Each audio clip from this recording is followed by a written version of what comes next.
नमस्कार, स्वागत है आपका। देख रहे हैं आप सी न्यूज भारत। मैं हूं आपके साथ इशिता तिवारी। वक्त हो चला है न्यूज बुलेटिन का।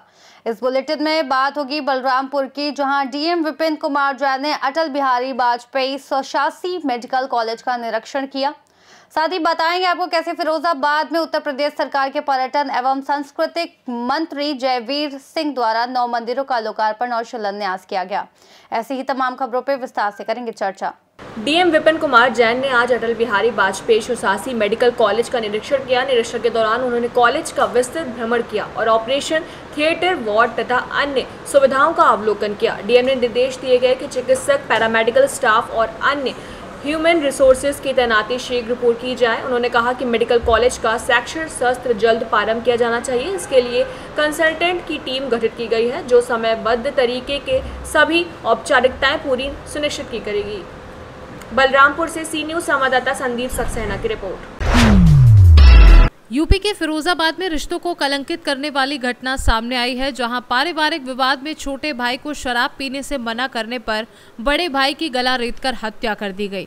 जानकारी के अनुसार टूंडला कोतवाली क्षेत्र के चुहवाली गांव में मृतक धीरज ने छोटे भाई धर्म प्रकाश को शराब पीने से रोका तो छोटा भाई धर्म प्रकाश नाराज हो गया।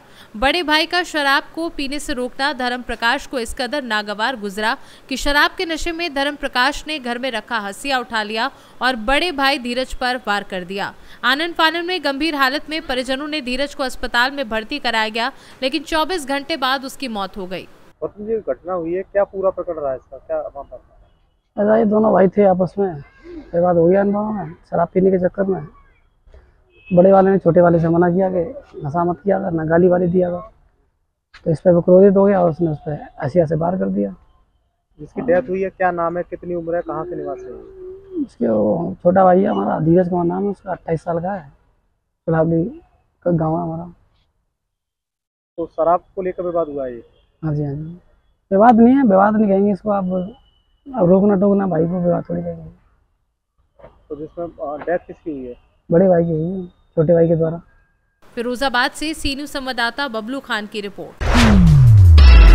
झारखंड खनिज मजदूर संघ के संरक्षक और सोशल एक्टिविस्ट रवि कुमार डे तथा संघ के अध्यक्ष सत्येंद्र प्रताप यादव ने बंद पड़ी सिकनी कोलियरी को तुरंत चालू करने की मांग करते हुए रविवार को झारखंड राज्य खनिज विकास निगम लिमिटेड रांची के प्रबंध निदेशक को ज्ञापन सौंपा। ज्ञापन सौंपने के दौरान मजदूरों ने सिकनी कोलियरी परिसर में नारेबाजी भी की। उन्होंने बताया कि पिछले 14 माह से कोलियरी बंद होने के कारण यहां कार्यरत मजदूर, डीओ होल्डर, ट्रक मालिक और अन्य लोग गंभीर परेशानियों का सामना कर रहे हैं। संघ के अध्यक्ष सत्येंद्र प्रसाद यादव ने बताया कि सिकनी कोलियरी में लगभग 1200 निबंधित मजदूर और 600 ट्रक मालिक कार्यरत हैं। कोलियरी बंद रहने के कारण करीब 10,000 परिवार प्रत्यक्ष और अप्रत्यक्ष रूप से प्रभावित हो रहे हैं। मजदूर संघ ने चेतावनी दी है कि यदि सिकनी कोलियरी शीघ्र रूप से चालू नहीं की गई तो संघ के तत्वावधान में व्यापक आंदोलन शुरू किया जाएगा। लातेहार से सी न्यूज संवाददाता बबलू खान की रिपोर्ट। मोंडा पांडे थाने में तैनात एसआई दीपक चौहान पर गंभीर आरोप लगे हैं। राष्ट्रीय गौरक्षक संगठन के अध्यक्ष मनोज ठाकुर ने आज प्रेस कॉन्फ्रेंस कर बताया कि दीपक चौहान गोकशी जैसे घटनाओं में लिप्त हैं और आरोपियों को बचाने तथा निर्दोषों को फंसाने का काम कर रहे हैं। ठाकुर के अनुसार जब से दीपक चौहान की तैनाती हुई है, गोकशी रोकने के नाम पर लगभग 50 लाख रुपए की अवैध वसूली का मामला सामने आया है। उन्होंने उच्च अधिकारियों को शिकायत पत्र भेजकर एसआईटी टीम से मामले की जांच करने की मांग की है। मनोज ठाकुर ने कहा है कि एसआई दीपक चौहान ने अन्य पुलिसकर्मियों की मुखबरी उच्च अधिकारियों से कार्रवाई और अपने पद का दुरुपयोग किया, जिससे पुलिस की छवि खराब हुई है। उन्होंने एसएसपी सतपाल अंतिल से दीपक चौहान को तत्काल सस्पेंड करने और जांच पर कड़ी कार्रवाई करने की मांग की है। ठाकुर ने चेतावनी दी है कि यदि प्रशासन ने इस मामले में शीघ्र कार्रवाई नहीं की तो संगठन संबंधित अधिकारियों के खिलाफ और व्यापक आंदोलन शुरू कर सकता है। मेरा नाम मनोज ठाकुर है, मैं भारतीय गौरक्षक सेना का राष्ट्रीय अध्यक्ष हूँ।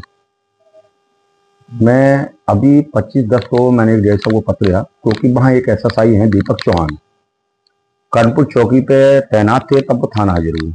सभी गोकशी की घटनाओं में उनकी भूमिका संदिग्ध है। गौतस्तों को बचाना उनका काम है, बेगुनाहों को फंसाना उनका काम है। जितने भी मुकदमे दर्ज आज तक मुंडा पांडे में हुआ, उनकी जांच दीपक चौहान ने की है। तो मेरी शासन सरकार से मांग है, मैंने आज ही दीपक चौहान जी के खिलाफ पहले भी प्रथम 25/10 को दे चुका हूं मीडिया सबको। तो उन्होंने कई घटनाओं में ऐसा किया कि गौतस्कों को बचाया और दोनों लोगों को फंसाया। हम चाहते हैं गौकसी रुकनी चाहिए। मुंडा पांडे चर्च सीमा पे गौकसी है, गौकसी का क्षेत्र है, इसमें पुलिस का कोई दोष नहीं है। हम ये नहीं मानते कि पुलिस अपराधी है। मुंडा पांडे के थाने की सारी पुलिस अच्छा काम कर रही है, रात और दिन एक मेहनत कर रही है, मुकदमे लिख रही है, उसको पकड़ रही है, गोली मार रही है। जब नाम आता दीपक चौहान किसी मुकदमे पर केस करते हैं तो वो ढूंढते कि गौरक्षा वालों को मुखबरी कौन कर रहा है, गौरक्षा वालों को चश्मा कौन कौन, उनको बेवजह फंसाया जाता है। अभी एक घटना भी 1 महीने पहले हुई, किसी अफजाल नाम के व्यक्ति की पत्नी की गोली लगी है। उसमें कुछ समाजवादी के नेता हैं जिनसे दीपक चौहान का याराना है। आखिर मैं समझ नहीं पा रहा कि भाजपा की सरकार में और दीपक चौहान को इतना बड़ा, वो कहते हैं मुझे स्पेशल पोस्ट किया कप्तान। मैं तो कप्तान साहब से मांग करूंगा आपके माध्यम से कि दीपक चौहान को सस्पेंड कराया जाए तत्काल, क्योंकि हम आंदोलन करने के मूड में नहीं है। सरकार हमारी भी छवि खराब होगी, प्रशासन भी खराब होगी, और दीपक चौहान सरकार की और पुलिस की दोनों की छवि खराब कर रहे हैं। हमारे पास पुख्ता सबूत है। कोई हमसे अगर सबूत की बात करें तो time to time, date to date देंगे और जांच करा लें।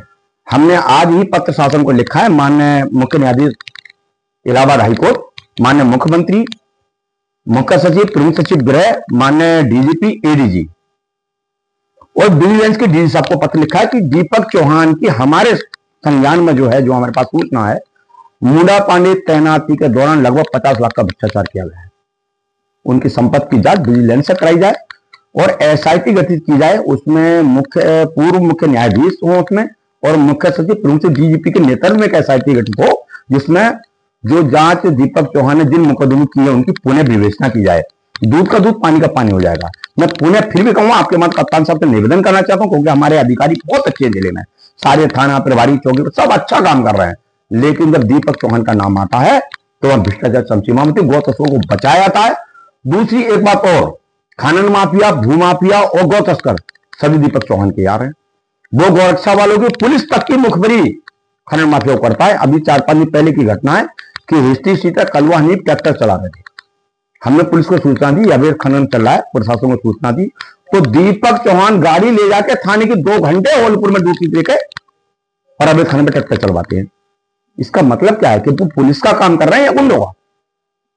वो सरकार के व्यक्ति हैं, सरकार उनको तनख्वाह दे रही है, या समाजवादी के नेताओं के? जबकि वो नेता ऐसे हैं, सब एचएस हैं, जिनकी दादाजी संपत्ति मुश्किल से 1-2 लाख 5 लाख होगी। आज 100-100 करोड़ की, 5-5, 10-10 करोड़ की संपत्ति है। मैं कह रहा हूं, बोले ना हाजी गुलाम सट्टू नगर लेके, उनको दादाजी 1.5 बीघा जमीन है 98 में, आज वो 100 करोड़ का आदमी है। कलवा हनीफ पे 1 बीघा जमीन है, आधी बीघा जमीन है, 20-20 करोड़ के आदमी, भाई कहां से आ गया पैसा? प्रशासन का मैं गलत हूं, मेरी संपत्ति जांच करो भाई, मेरे पास तो नहीं आई, मैंने तो दुनिया के काम किए हैं।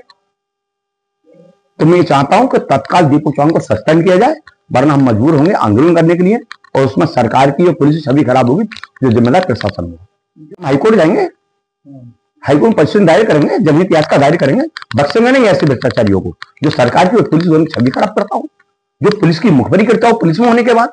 ऐसे लोग कहीं नहीं बख्शा नहीं है।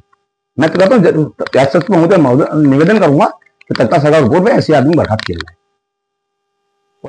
मुंडा पांडे में एक अपराध संख्या 456/25 लिखा गया है।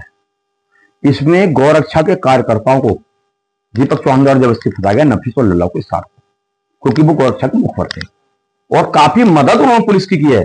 मुंडा पांडे का 2 साल का रिकॉर्ड उठाकर देख लीजिए, मेरे उन कार्यकर्ताओं ने पुलिस के लिए जान जोखिम में डाल के मदद की है, और फिर भी दीपक चौहान द्वारा इरफान प्रधान गौतस्कर, उसके भाई गौतस्करों से इकबाल से पैसे लेकर उनको फंसाया गया। इतने पे भी दीपक चौहान का दिल नहीं भरता है, और 24 तारीख को सुबह 11 बजे लाव लश्कर के साथ और अपने वहां के जो गौतस्कर हैं, उस्मान, शाह आलम, अब्दुल्ला, रशीद, इन सबके साथ नफीस के घर पर दिन के 11 बजे थापा मार देता है और वहां से लूटपाट करता है, मारपीट करता है, बुजुर्गों से बदतमीजी। 15 साल की बच्ची नफीस की है, उसका नाम है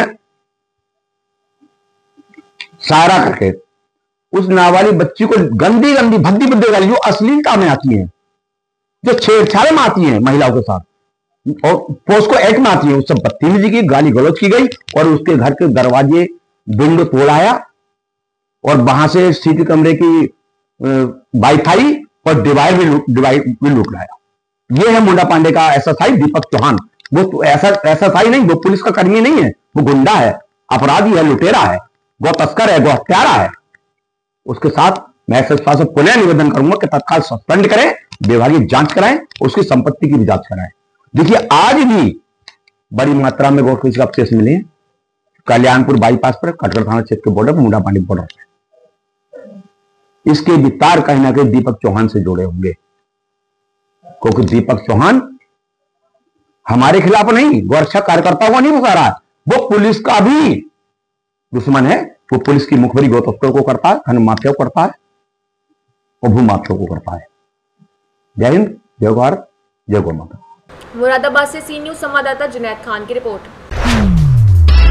कलेक्टर गौरव बैनल ने आज शहरी तहसील कार्यालय में पचौर में पहुंचकर राजस्व न्यायालय कोट बैरन और पंजरेहर का निरीक्षण किया। निरीक्षण के दौरान प्राप्त नामांकन, सीमांकन, वतनवारा और नक्शा तरीमम के प्रकरणों का अवलोकन किया। निरीक्षण में कोर्ट कार्यों में अनियमितताएं मिलने पर कलेक्टर ने तहसीलदार सविता यादव, उनके रेडर पर और पटवारी को समय पर रिपोर्ट प्रस्तुत न करने पर तत्काल कारण बताओ नोटिस जारी करने के निर्देश दिए। कलेक्टर ने निर्देश दिए कि 15 दिनों के भीतर सभी लंबित राजस्व प्रकरणों का निपटान किया जाए और संबंधित तहसीलदार पालन प्रतिवेदन प्रस्तुत करें।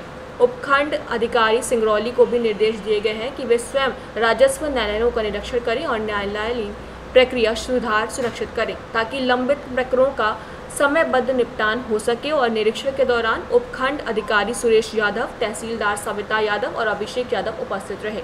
सिंगरौली से सी न्यूज संवाददाता मिथिलेश की रिपोर्ट। न्यूज बुलेटिन में फिलहाल के लिए इतना ही। देश और दुनिया की तमाम बड़ी जानकारियों के लिए आप बने रहिए सी न्यूज भारत के साथ।